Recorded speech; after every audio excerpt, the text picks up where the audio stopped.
T.S. Eliphant's All Request August.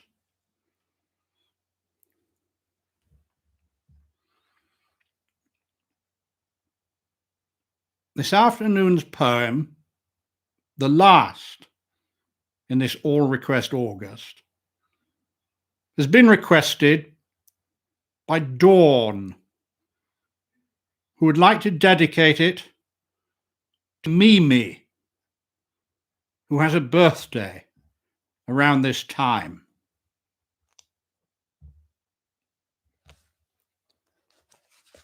The Jumblies by Edward Lear. They went to sea in a sieve, they did. In a sieve they went to sea.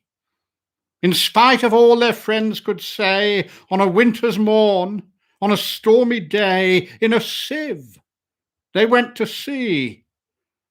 And when the sieve turned round and round, and everyone cried, "You'll all be drowned," they called aloud, "Our sieve ain't big, but we don't care a button. We don't care a fig. In a sieve we'll go to sea."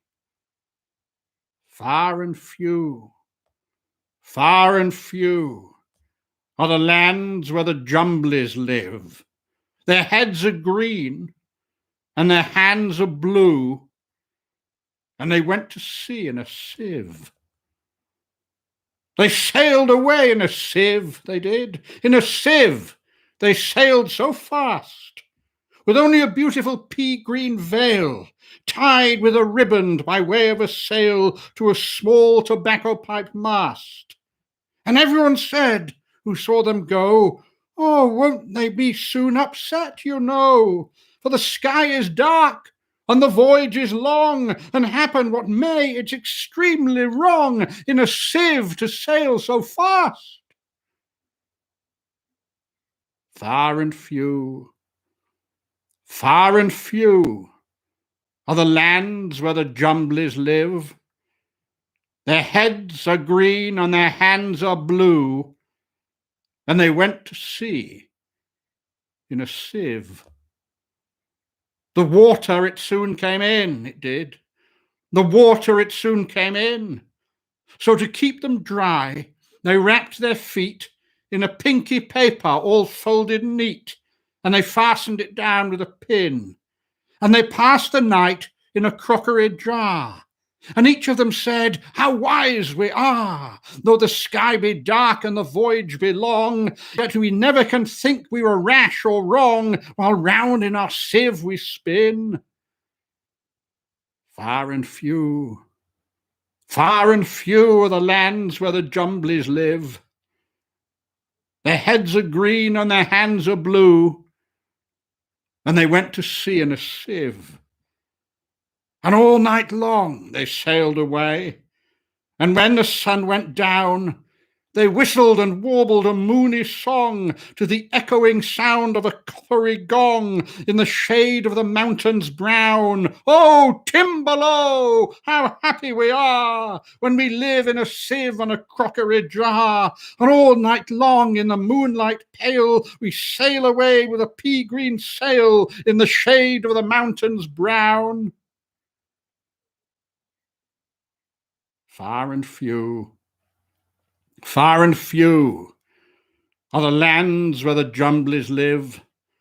Their heads are green and their hands are blue, and they went to sea in a sieve.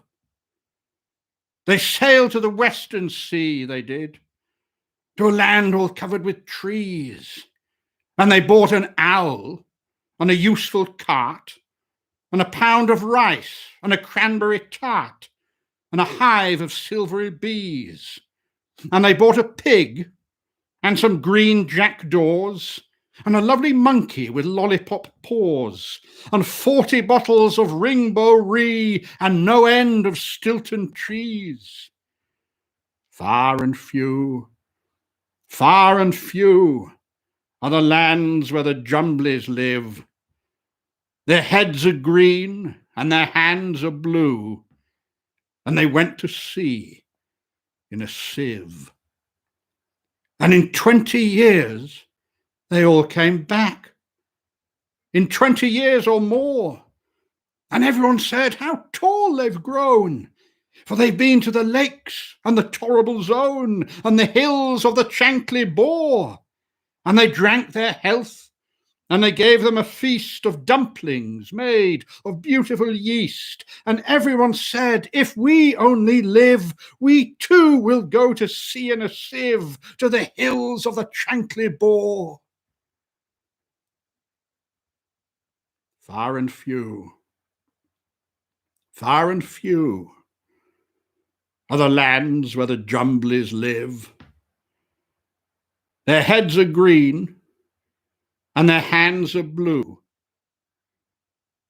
And they went to sea in a sieve.